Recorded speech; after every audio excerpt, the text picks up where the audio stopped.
from 1860s to like 1910s, around that era. Yeah, that's exactly right. This is a set called Children's Corner, and it's important to remember these are not pieces for children, they're pieces about children. So this whole set he wrote for his daughter, and her nickname, and this is kind of an affectionate nickname in French, is chouchou. Chou is cabbage, so it means little cabbage head, or little cabbage. It's like in Chinese they use guai guai, you know, which is like sweet, or in English we say sweetie pie. You know, it's like an affectionate nickname, and in French it's little cabbage head. So he writes it, he says, "To my dear little chouchou with her father's fond apologies."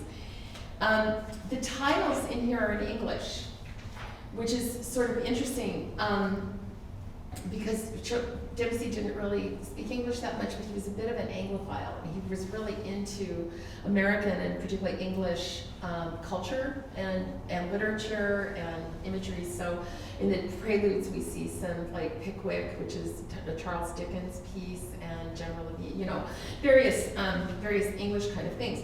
So the one that makes me laugh the most from this set is the second piece, which is called Jimbo's Lullaby. And Jimbo was her little stuffed elephant. And you know, the story of Jumbo is the term that we use for elephants a lot, you know, the name, oh, Jumbo the elephant kind of thing. And he couldn't say it because he was French. So he would speak to French, and Jumbo would come out Jimbo, and he spelled it the way he said it, which is Jimbo's Lullaby, but it is meant Jumbo. So do you know anything about what Dr. Gradus at Parnassum is about? Okay, well, Gradus ad Parnassum is Latin.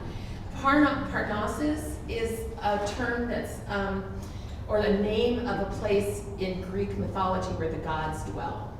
Okay, so it's like at the top of the hill, you know, it's sort of, you know, they're the mythology of, you know, antiquity like that. They have all these personified gods, and the gods all dwell together. That's the home of the gods. So Gradus means climbing up, okay? So a number of composers wrote a series of etudes and exercises that they call Gradus ad Parnassum. Clementi is one, where it's all kinds of etudes, and it's like if you practice all these etudes and all these exercises the way I tell you, you will ascend to the gods of the piano and you will be at the top of the world, kind of thing. So the Dr. Gradus ad Parnassum is the piano teacher. Okay, so it's Mr. Presley, all right, or me. So it's kind of a teasing thing of the piano teacher. The piano teacher who will, if you do what the piano teacher says, will send you to the heights of piano playing. So that's where the title comes from. I think Czerny has a Gradus ad Parnassum too. Several composers wrote this set of exercises called that. So you can tell because this is a very etude-y kind of notey piece, okay? So one of the things that I would say, I think you played it really very, very well. But one thing I think would help is a little bit of what I was talking to Jennifer about before, is to see if you can release your elbows a little bit, because sometimes they're clamped into your side just a little bit. You've got really good fingers, you play it very, very musically, so if you can release those elbows a little bit to allow your arms a little bit more control. One other image that I like to use is that your arm is the taxi cab, and these are the passengers. Okay, have you ever taken a taxi before? Oh yeah, well, I went to like big Okay. with more population. Okay. So you get the idea, is you don't see taxi passengers dragging the taxi down the street, right? You get in and the taxi takes you. So that's how this should work with your hand and arm as well, is let your arm deliver your fingers to where they belong, because your fingers are just fine. They're doing really well, but they're having to kind of drag the taxi along. So just let your arm. One of the things that I find helpful sometimes when I'm playing, as well as with my students, is to just imagine that your arm stays behind the finger that's playing. Okay? So if you're playing a scale, this is not about flapping your arms like a seagull. Okay? That's not what we're doing. It's just a matter of letting your arms stay behind the finger that's playing, so it supports the finger, rather than here and letting your fingers go like that. Does that make sense? So, let's just try, I'd like you to try the first few measures for me, and I'd like you to do it slower. Not because there's anything wrong with your tempo, but I want you to try that to see if you can just imagine your arm staying right behind whichever finger is playing in the right hand. Okay, can you try that?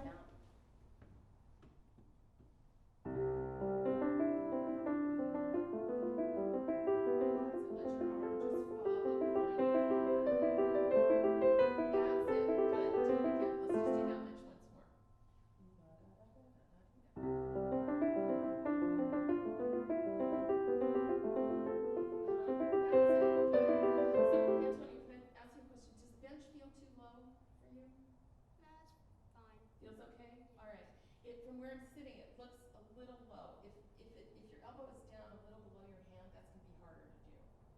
Okay, so just adjust it if you need to. Okay? That's going down. It probably isn't going to work well if you're sitting on it. There you go. Okay, try that. Let's see if that feels. Does that feel any better? Okay. All right, so try that again at that slower tempo, and just, if your arm moves a little more than you're used to, that's okay. I just want you to feel that your arm is behind each finger. Da, da, da, da, da, da, da, da. Okay, give it a shot.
Just from the arpeggio. Oh, okay.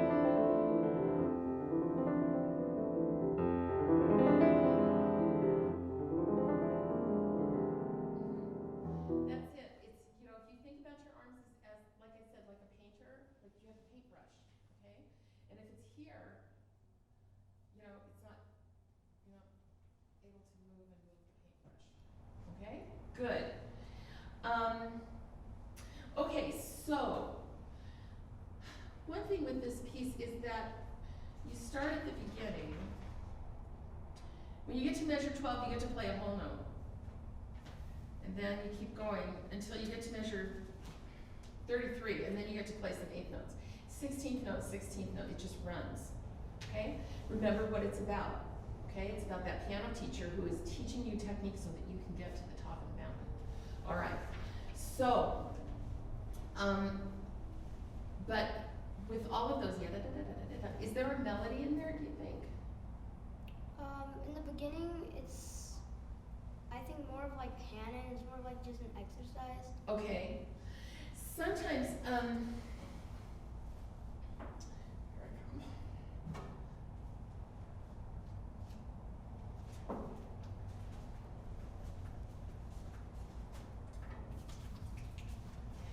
is that we have a bunch of different pieces. I'm going to kind of sit with you here for a minute. We have a bunch, can you hear me okay? Okay. We have a bunch of different pieces that work like that.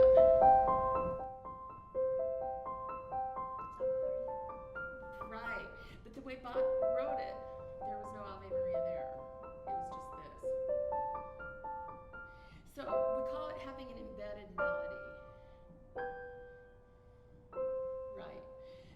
you have this,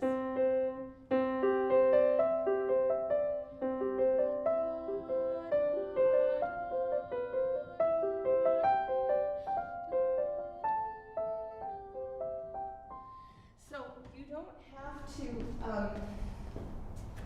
you don't actually have to bring it out. We'll hear it. If you hear it, we'll hear it. Okay? So it's not a matter of going da da da da. Just all you have to do is hear. Can you hear that? Okay. Play it, don't bring it out, but just sing to yourself. Can you try that? Yes. Exactly. Exactly. This is a big thing that I think is really, really important, is that we often work so hard trying to bring the melody out. Like Bob fugues are, the sort of quintessential, like kind of gobbledygook, subject, subject, this kind of thing. If you can hear it, we'll hear it. Okay? So I call it sometimes pre-listening, to knowing what you're going to hear before you play it. Okay, rather than listening after the fact and going, oh, that didn't come out, all right? You know you're going to hear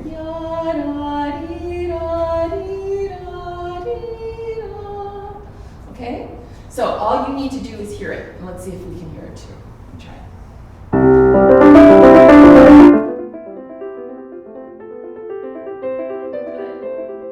Good. Did you guys hear that? They tell the truth? Yeah, that's really beautiful. So the thing is that, yes, it is like Hanon, but it's not at the same time, okay? Debussy puts a melody in there, he just kind of hides it. If you hear it, we will. So when you get to the next phrase, then, it's just a scale coming down. Rather than, it has a little staccato there, but you don't really have to punch it out. All you have to do is hear it and let it bounce a little bit, okay? Remember, you're gonna have a nice breathing arm. Okay, can you start right on that, or you can start at the beginning? Yeah, I'm sorry, let me bring the music up. Oops.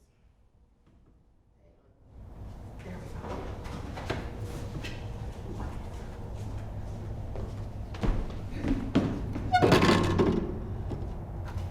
go. So right here, okay? So you don't have to.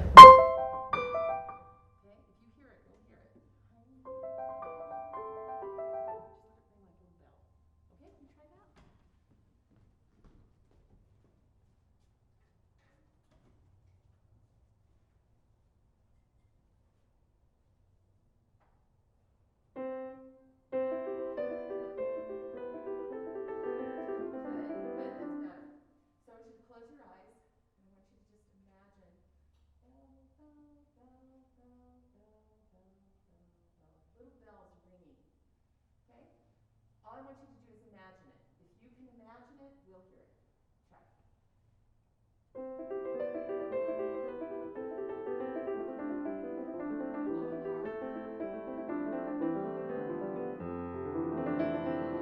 Okay, good. Now remember, when you're going to do this, you're a harpist. I've never seen a harpist do this. They're always doing that. That's what you're going to do, and then you're putting the harp sideways. Try it.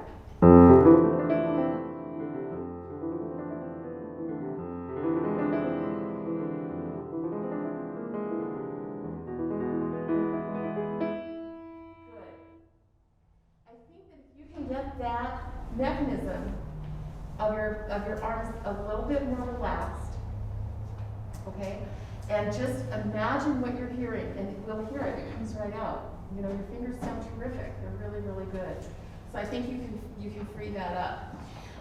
Can you go over a couple pages to measure 55?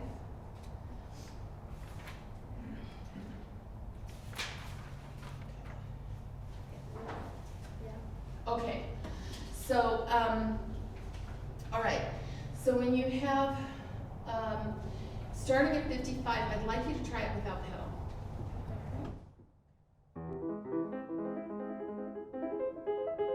Good. Now can you free your arms up a little bit? Let them breathe.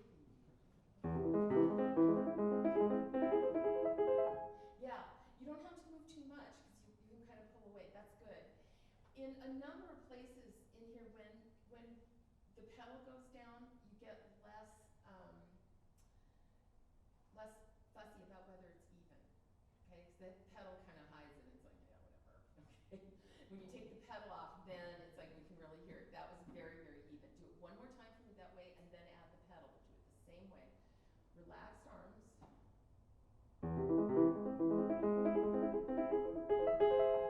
Good, now you can add the pedal.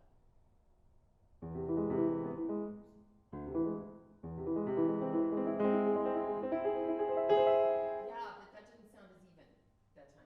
Did you hear it? Okay. Yeah. So you want these to really sparkle, okay? Imagine that you've got, like on the 4th of July, do you ever use sparklers? No, you know what they look like though? Those sticks and they kind of sparkle. Okay. So I want you to put 10 little miniature sparklers in your fingertips. Can you try it out?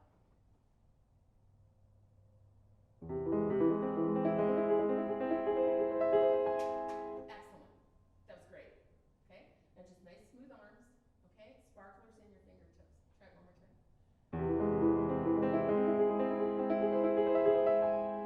There you go. That was great. That was excellent. Now, that's bringing you to the part that's marked anime, right? Okay, can you play the anime for me now?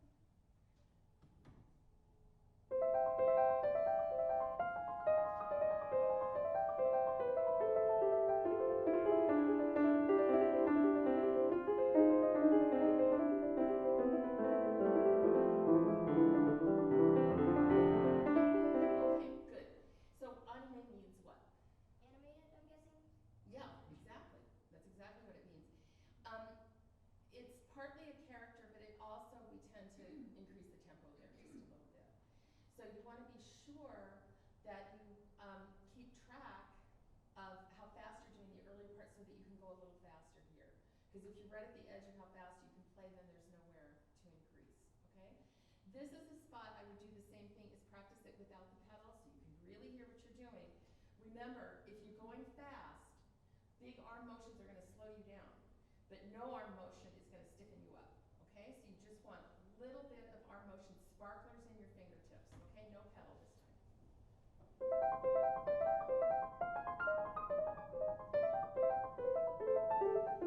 Get more energized, flowing arm, sparkly fingers. Okay, so as you're playing, what happens is that when you go from your right hand to your left hand, it's starting to gallop a little bit. So it's not going yada da da da da da da da da, but going yada da da da. Not that bad. Okay, it's just a little bit. But you want to make sure that your connection from right to left and connection from left to right is seamless. Yada da da da da da. So left to right. Yada da da da da da. Yada da da da. So one thing that you can practice that will help that.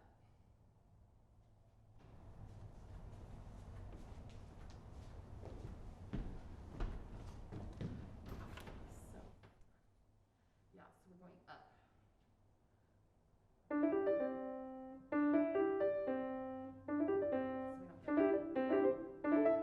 That's galloping. And you don't do it that much.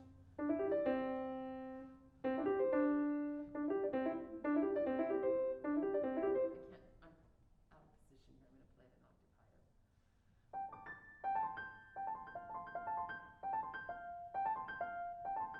See, my arm's only moving that much, okay? But it's not. Put your hand right here. Yeah. Yeah? Okay. You try it though.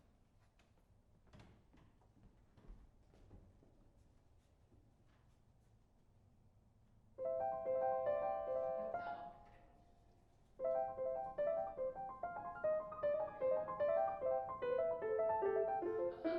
Good. Try what I showed you. Yada da da da. Just 5 notes.